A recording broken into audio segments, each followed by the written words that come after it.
Hello friends, मैं हूं रविचंद्रा और आज हम बात करेंगे मानव भूगोल के सिद्धांत पे। माल्थस का सिद्धांत है। इससे पहले मैंने सैडलर का और डबलडे और हार्वर्ड स्पेंसर का ये 3 मॉडल मैंने कल परसों वाले वीडियोज बनाए थे। आज जो है माल्थस का सिद्धांत देखेंगे। यहाँ से क्वेश्चन पूछा गया था कि आशावादी हैं या जनांगीकृत हैं। इस तरह से क्वेश्चन आपने सेकंड शिफ्ट में देखा होगा 2021 के। तो यहाँ से क्वेश्चन जो बनते हैं बहुत अलग तरीके से इसमें से बने थे। मैं बताऊंगा कौन सा प्रश्न बना था। आइए स्टार्ट करते हैं, देखते हैं मानव भूगोल के सिद्धांत में माल्थस का सिद्धांत। सबसे पहला क्वेश्चन पूछा जाएगा माल्थस का सिद्धांत कब आया था। तो 1798 में आया था और इनकी सबसे प्रसिद्ध बुक है। ये कई बार पूछी भी गई है, मैच द फॉलोइंग से भी पूछी गई है और फ्रेंड्स ये वन लाइनर में भी पूछी गई कि ये बुक किसकी है। तो सबसे पहले देखते हैं an essay on population geography, यानी कि एन एसे एक निबंध ज्योग्राफी पर, यानी पॉपुलेशन ज्योग्राफी पर, यानी कि जनसंख्या भूगोल पर एक निबंध लिखा। पूछा जाएगा जनसंख्या भूगोल पर एक निबंध किसने लिखा, या an essay on population geography किसकी बुक है। तो ये माल्थस की बुक है। फिर सबसे दूसरा देखते हैं चीनी दार्शनिक कन्फ्यूशियस, आपने इनका नाम सुना होगा कन्फ्यूशियस का। कन्फ्यूशियस वह प्रथम विचारक था जिसने जनसंख्या एवं संसाधन के मध्य में संतुलन बनाए रखने की बात कही थी। पूछा जाएगा ऐसा कौन सा विचारक था सर्वप्रथम जिसने जनसंख्या और जो रिसोर्सेस, यानी जो पॉपुलेशन होती है और हमारे रिसोर्सेस होते हैं उसके बीच में कैसे संतुलन बनता है। यानी कि अगर जनसंख्या ज़्यादा, रिसोर्सेज कम, रिसोर्सेज ज़्यादा या और जनसंख्या कम, तो उसमें जो संतुलन बनाए रखने की बात की थी वो चीनी दार्शनिक थे, यानी चीनी फिलोसोफर थे कन्फ्यूशियस। इन्होंने ही संतुलन बनाए रखने की बात कही थी, अर्थात उसने अनुकूलतम जनसंख्या स्तर का सर्वप्रथम विचार दिया।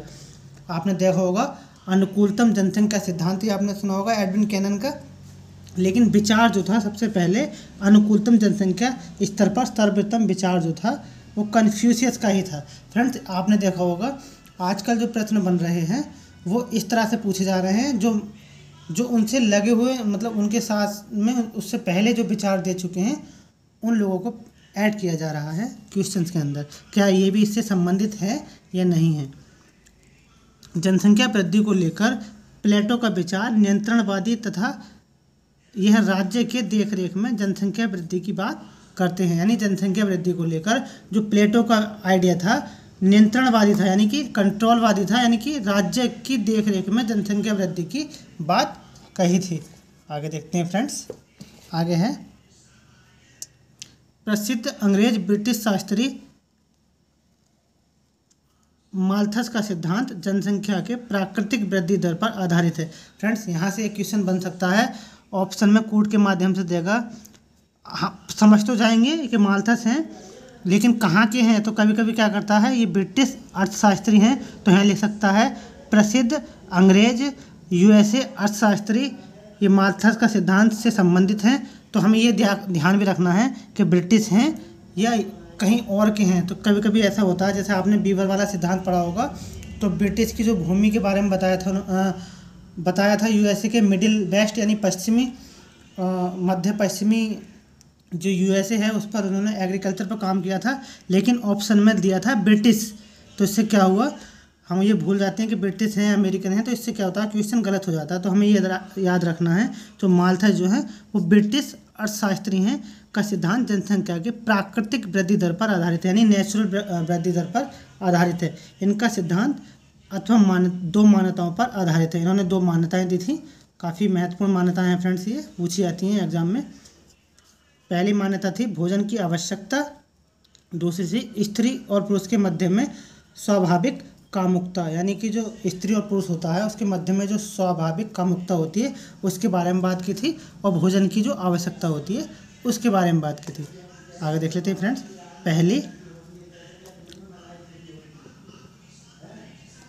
पहली मान्यता की व्याख्या करते समय माल्थस ने कहा कि भरण पोषण के साधनों के द्वारा जनसंख्या सीमित रहती है। यानी इन्होंने जो पहली मान्यता दी थी उसमें व्याख्या की थी कि माल्थस ने कहा जो भरण पोषण होता है हमारा, उसके साधनों के द्वारा जनसंख्या क्या होती है, सीमित, यानी कि लिमिटेड रहती है। जिन क्षेत्रों में भरण पोषण के साधन अथवा खाद्यान्न की पूर्ति बेहतर होती है वहाँ जनसंख्या वृद्धि कम होती है। इनका कहना ये था फ्रेंड्स जहाँ पर जो रिसोर्सेस हैं खाने पीने के, खाद्यान्न, जो फसलें कह सकते हैं, खाद्यान्न की जो भी प्रोडक्ट होते हैं वो अगर पूरी तरीके से उसके पास होते हैं तो जनसंख्या बहुत कम होती है।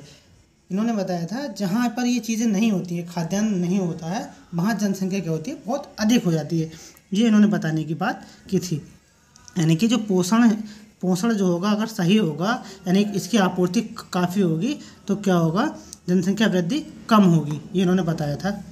जहाँ खाद्यान्न आपूर्ति व्यवस्था न्यूनतम स्तर पर होती है वहाँ गरीबी के कारण श्रम संसाधन में वृद्धि के लिए जनसंख्या तीव्र होती है। फ्रेंड्स, आपने कार्ल मार्क्स की थ्योरी पढ़ी होगी, तो उसमें यही बताया उन्होंने भी, जो गरीबों के बारे में बताया था कि गरीब गरीब होते चले जाते हैं और जो ज़मींदार हैं वो और ज़मींदार यानी कि और जो है पूंजीवादी होते चले जाते हैं। तो उन्होंने यही कहा था कि खाद्यान्न आपूर्ति व्यवस्था न्यूनतम स्तर पर होती है, वहाँ गरीबी के कारण श्रम संसाधनों में वृद्धि के लिए जनसंख्या वृद्धि तीव्र हो जाती है।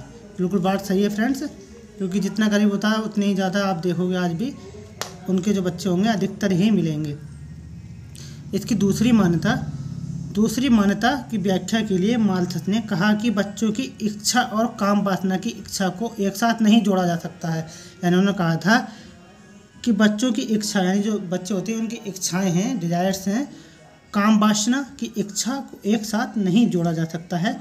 बच्चों की इच्छा एक सामाजिक प्रवृत्ति की है तो काम वासना की इच्छा एक जैविक व नैसर्गिक प्रवृत्ति है। इन्होंने बताने का प्रयास किया था कि जो काम वासना की इच्छा है एक जैविक है व नैसर्गिक प्रवृत्ति की है, इन्होंने बताने का प्रयास किया था। काफ़ी महत्वपूर्ण पॉइंट्स है फ्रेंड्स, यहाँ तक क्वेश्चन बनते हैं कोर्ट के माध्यम से।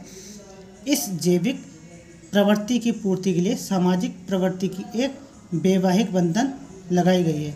वैवाहिक बंधन यानी बहुत उसमें समय भी दिया गया है कि इतने समय पर शादी कीजिए, इस तरह शादी कीजिए। मैं बताता हूँ आगे थोड़ा सा और फ्रेंड इसमें।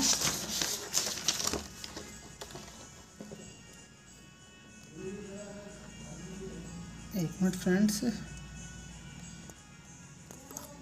उन्होंने बताया कि जिससे सामाजिक प्रवृत्ति भी की पूर्ति हो जाती है। जिससे क्या होता है, सामाजिक प्रवृत्ति की भी पूर्ति हो जाती है, यानी जो विवाह का बंधन है उसमें बन जाती है, तो जो सामाजिक की प्रवृत्ति है वो क्या होती है, पूरी हो जाती है। माल्थस ने बताया कि जनसंख्या में वृद्धि दर ज्योमेट्रिक रेट से होती है, यानी ज्यामितीय दर से होती है, यानी कि गुणोत्तर श्रेणी में होती है। यानी आज एक होंगे, कल 2 होंगे, फिर 4 होंगे, फिर 8 होंगे, इस तरह से होंगे। और जो खाद्यान्न होंगे फ्रेंड्स, आज 1 किलो होगा, कल 2 किलो होगा, परसों 3 किलो होगा, यानी कि एक समांतर श्रेणी में चलेंगे। यानी जो खाद्यान्न होगा, मान लो आज 1 किलो गेहूँ है, कल 2 किलो होगा, परसों 3 किलो होगा, फिर 4 किलो होगा, 5 किलो होगा। लेकिन जनसंख्या क्या होगी, आज हमारे 1 बच्चे, कल को 2 बच्चे, फिर 4 बच्चे, फिर 8 बच्चे, फिर 16 बच्चे, इस तरह से इन्होंने ज्योमेट्रिक में बताया था। आगे देख लेते हैं फ्रेंड्स। इस आधार पर 200 वर्षों में जनसंख्या 250 गुनी हो जाएगी। फ्रेंड्स, इसका रेशियो काफ़ी महत्वपूर्ण है, रेशियो ही नहीं पूछा है, बाकी पूछा जा सकता है कि इस आधार पर 200 वर्षों में पूछा जाएगा।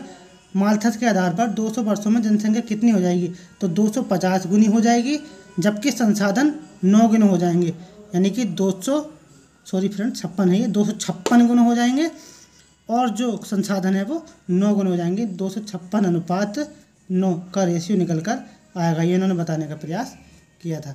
आगे देख लेते हैं फ्रेंड्स। आगे है, समय के बीतने के साथ साथ जनसंख्या और भरण पोषण संसाधन के मध्य अंतराल क्या होता है, बढ़ता जाएगा। परिणाम स्वरूप समाज निर्धन तथा धनी वर्गों में विभाजित हो जाएगा। यानी जैसे समय बीत जाएगा तो क्या होगा, जो समाज है, जनसंख्या और भरण पोषण संसाधन के मध्य में अंतराल क्या होगा, बहुत ज़्यादा बढ़ता जाएगा। यानी जनसंख्या जितनी ज़्यादा होती चली जाएगी उतना ही जो रिसोर्सेस हैं, हमारे संसाधन हैं, खाद्य पदार्थ हैं, कम होते चले जाएंगे, ये उन्होंने बताया था। परिणाम स्वरूप समाज निर्धन तथा धनी वर्गों में क्या हो जाएगा, बढ़ जाएगा। एक समाज गरीब होगा, एक समाज अमीर होगा, और 2 वर्गों में विभाजित हो जाएगा, ये इन्होंने बताने का प्रयास किया था। इस प्रकार पूंजीवादी व्यवस्था आ जाएगी, यानी कि जो पूंजीवादी व्यवस्था जो है आ जाएगी। जैसे आपने पढ़ा होता महलवाड़ी और इस तरह से कुछ जमींदारी प्रथा भी चली थी, तो वो क्या हो जाएगा, फिर दोबारा आ जाएगी। धनी वर्ग अपने रहन सहन के कमी न आने के उद्देश्य से अधिक जनसंख्या में वृद्धि नहीं करेगा। यानी जो धनी वर्ग होगा वो क्या करेगा, अपने रहन सहन के में कमी ना आए, यानी कि जो खान पान है उसका रहन सहन है उसमें कमी ना आए, इसलिए वो क्या करेगा फ्रेंड्स, वो जनसंख्या में वृद्धि नहीं करेगा, यानी जनसंख्या को आगे नहीं बढ़ाएगा, बल्कि निर्धन वर्ग यानी जनसंख्या, निर्धन व्यक्ति यानी निर्धन वर्ग जो होगा, समूह जो होगा, जनसंख्या को श्रम के रूप में देखेगा और वह लगातार जनसंख्या श्रमिक करता रहेगा, यानी कि लगातार अपनी पॉपुलेशन को इंक्रीज करता रहेगा।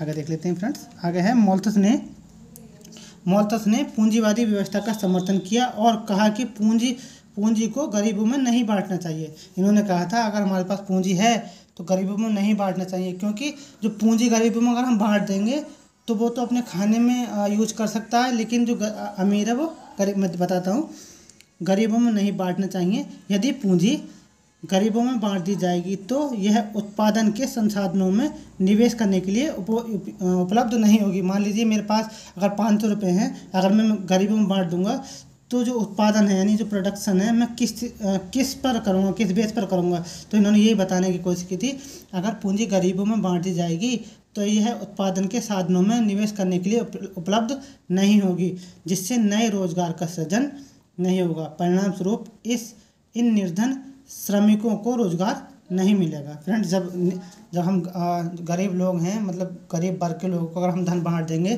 तो मजदूरी क्यों करेंगे वो। तो उन्होंने भी कहीं ना कहीं सही कहा था। और जो भी अगर हमारे पास अगर काफ़ी पूंजी है तो हम उसको नहीं बांटेंगे तो क्या होगा, जो हमारे पास पूंजी होगी उससे हम क्या कर सकते हैं, निवेश कर सकते हैं। तो ये भी इन्होंने सही कहा था कहीं ना कहीं। मोल्थस के अनुसार जनसंख्या में कमी प्रकृति अवरोध के कुचक्र से संभव है। यानी मोल्थस के अनुसार जनसंख्या में कमी जो है कैसे आएगी, कुचक्र जानते हैं फ्रेंड्स, कुचक्र मतलब बहुत सारी बीमारियां हैं, महामारी हैं, इससे संभव है। अगर जनसंख्या अगर हमें स्थिर करनी है तो कुछ ना कुछ महामारी है, जैसे अभी जो पेंडेमिक आपने देखा था कोविड का, ऐसी समस्याएं हैं, महामारी है, ज्वालामुखी है, आगे देख ही लेते हैं, जिसके अंतर्गत बाढ़ है फ्रेंड, बाढ़ है, सूखा है, अकाल है, महामारी है, ज्वालामुखी है, भूकंप और जो गरीबी है आदि क्या होगी, बहुत ज़्यादा अगर होगी तब जो है बीमारी यानी कि जो जनसंख्या है स्वतः ही कम हो जाएगी। फ्रेंड्स, थोड़ा सा और है, इसको देख लेते हैं। मोल्थस के नकारात्मक अवरोधों से पहले सकारात्मक अवरोधों को अपनाकर, यानी मोल्थस ने नकारात्मक अवरोधों से पहले सकारात्मक अवरोधों को अपनाकर जनसंख्या नियंत्रण की बात कही थी। सकारात्मक अवरोधों में विवाह में देरी, यानी अगर सकारात्मक अवरोध अपनाएंगे तो हमें विवाह में देरी करनी होगी, यानी जो टाइम ड्यूरेशन है उसका विवाह का वो बढ़ाना चाहिए। और नैतिक संयम, यानी कि अपने आप पर जो संयम रखना चाहिए। गर्भपात, मोल्थस गर्भपात को बढ़ावा देने के पक्ष में नहीं थे, यानी कि जो हम वो कराए थे फ्रेंड्स अबॉर्शन वगैरह, अबॉर्शन यानी इसके खिलाफ में थे, वो इसके पक्ष में नहीं थे। तो ऐसे भी क्वेश्चन पूछा जा सकता है फ्रेंड्स। ये डबल डे का सिद्धांत, स्पेंसर का सिद्धांत और सैडलर का सिद्धांत में मैंने इससे पहले जो वीडियो बनाई थी उसमें बताया था ट्रिक के माध्यम से, आपने नहीं देखी है तो आप सर्च कर लीजिएगा डबल डे का सिद्धांत, स्पेंसर का सिद्धांत, आपको वीडियोज़ मिल जाएगी। तो फ्रेंड्स, ये रही आज की वीडियोज़। अच्छी लगा तो लाइक कर सकते हैं, शेयर कर सकते हैं और बता सकते हैं कमेंट में आपको कैसी वीडियोज़ लगी। तो फ्रेंड्स, चाहिए आज के लिए इतना ही। Thank you so much.